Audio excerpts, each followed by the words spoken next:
The new book, which you sent me, and I really enjoyed it. Cool. I'm curious to know how to live a good life is a kind of a ballsy title, I think. How to live a good life, like, Yeah. and I know that you address it like directly in the book. Like, Yeah. who am I to Right. teach this, right? Right, like thousands of philosophers and teachers have like tried to answer this question. Yeah, Here's for thousands, here's some for schnook, millennia, like right? a middle-aged schnook in New York City who's like, I've got the answer. Exactly. So how did this come about? Where did you feel like I need to write this book? Yeah, it was sort of the culmination of spending a lot of years now just in my own life really going deep into the questions and the research. And then, through just like the astonishing amount of conversations I've been able to have with these embodied teachers, having a big enough data set where patterns started to emerge. And I started to really say, okay, there are some really, really powerful commonalities. And there's a ton of research now, validated research around what really matters and what makes a difference. How do these all come together into a simple model that maybe people can understand? Like I say in the book, and like you mentioned, it's the idea is not that I've got like something revolutionary and big and profoundly different than anyone. The truth is, living a good life has not been so much a fact that we don't know what to do, as that we don't do it. And also that it's not conveyed in a way which allows us to just hear an idea, immediately identify it, we remember it, and it's actionable and it's simple, and it doesn't require massive disruption in our lives. So the idea was like, can I deliver what I've learned? Can I sort of become a conduit and just share bite-sized pieces that allow people to do a little something every day that's almost innocuous in how simple it is, but I know there's science behind it and there's a lot of energy behind it that over time, if you keep doing it, it'll make a really big difference in the way you experience your life. Yeah, I think what I'm hearing is, as humans, I think we have a tendency to feel like it needs to be complicated for some reason. That the formula for living a great life is this complicated thing that takes, generations or decades at least to figure out. And what you're saying is the research actually shows that it's fairly simple. Yeah. And intuitively, a lot of us know the things that we need to do. Yeah. And it really comes down to the execution. This is, you quoted Derek Sivers in here at some point, and I always mention the quote where he says ideas are just a multiplier of execution. Yeah. What really matters is, what are you doing? Because the information is out there. Yeah. So the information is out there. Tell us what your framework is. I love how simple it is with the concept of the buckets. Right. So I look at life as three buckets. Your contribution, which is fundamentally how are you bringing your gifts to the world. And that may be work for some people, but it also may not be work for some people. And that's actually okay, which is something that's been an evolution for me to sort of like find that place. Connection, which is it's the relationship between you and friends, family, loved ones, colleagues, source, if that's something, however you define that, whether it's God, whether it's the field, whatever it may be to you, if that's something that's meaningful to you, your natural environment as well. And the third bucket is vitality, and it's the state of your mind and body. And the one thing that's also really crystal clear these days is that there is no state of mind and no state of body as separate entities. It's one completely, interwoven feedback mechanism. Right. So like if you're bummed, you're very likely going to feel physical pain, and that may well manifest in actual physical illness. And if you feel physical pain, it's going to affect your state of mind. So.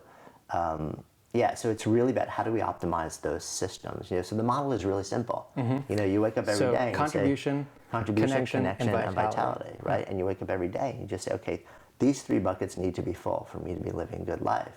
And so every day you kind of do like a check. I call it a snapshot. Say, okay, like how am I feeling this morning? Like, okay, on a scale of 1 to 10, how satisfied am I with my level of my contribution bucket? Do I feel like I'm leveraging all of my strengths and working in alignment with my values and beliefs, and am I lit up in the way that I'm bringing myself to the world? Am I contributing in a way that's deeply meaningful to me? Like on a 1 to 10, like how full is that bucket? Same thing with connection. Like, do I feel like I'm kind of isolated and pulled away from my friends and the people that I love, or do I feel like I'm really dialed in and like, and my relationships are just welling over. So, and then every day, taking that really quick check and then deciding, okay, I'm going to do a little something today to address one of these buckets. And so then the idea with the rest of the book is I'm going to give you stuff to do. So the idea is I didn't want to write something which was just a big idea book. because that would be just another book that tells people what to do, but doesn't actually offer them a way Right.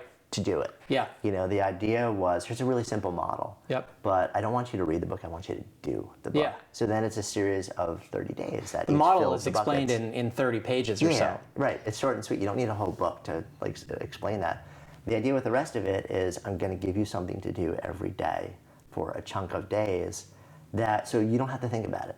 You just do this. Yep. And it'll make a difference. And so thinking about the 3 buckets, what sort of experiences have you had leading people through this process? Yeah. And what's the research that shows that those are the buckets that really matter? Yeah, so it's interesting because I've tested a lot of the different elements of this with a lot of people in our different programs over the years. And then sort of once the model started becoming clear, give them the whole model and seeing how they've incorporated it into their lives. I mean, one person literally decided to have another child based on analyzing their buckets. And thankfully, it was a great decision, and it's added powerfully.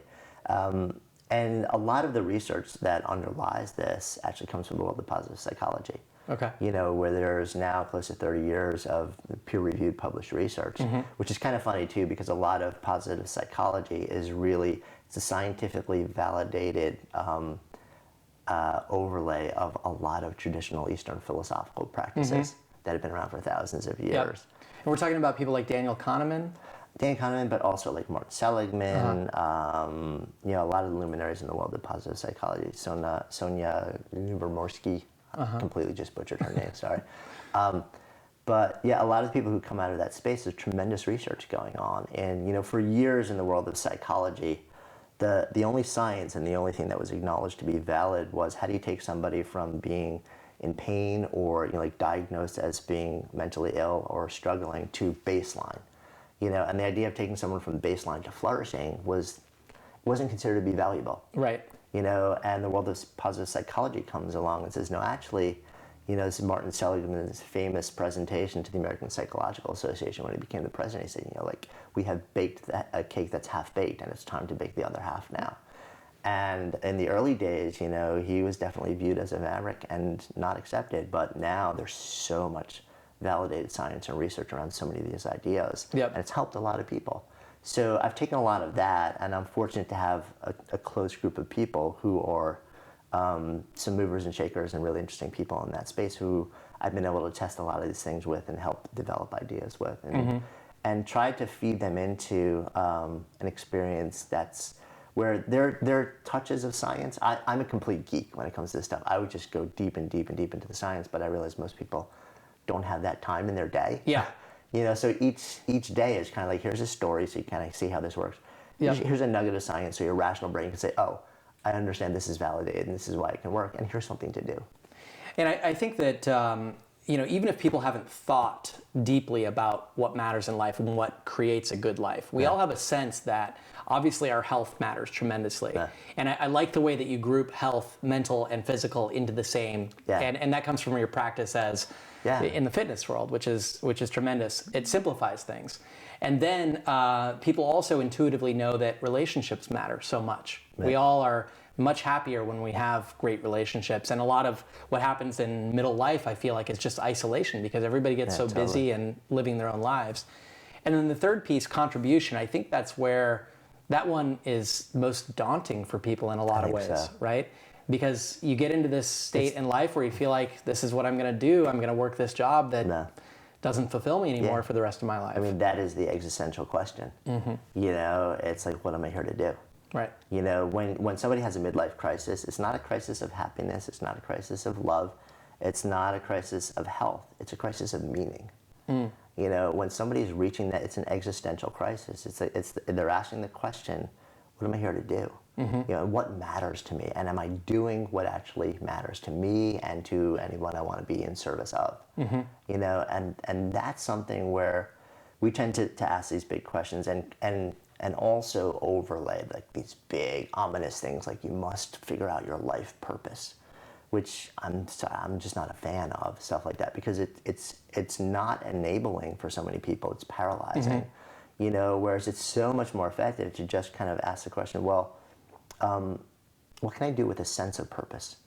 You know, how can I actually, what do I do where there's a sense of purpose, a sense of passion, Right. with whatever it is? And if I do that every day, then maybe at some point, months or years down the road, I'm going to look back and, like Steve Jobs, famously said, be able to connect the dots and see, like, what was there a bigger thread that weaves us all together? But if I can wake up every day and then go to bed at night saying, you know what, I actually did meaningful work today, and I moved through, like, the thing that I did today. I felt a sense of purpose.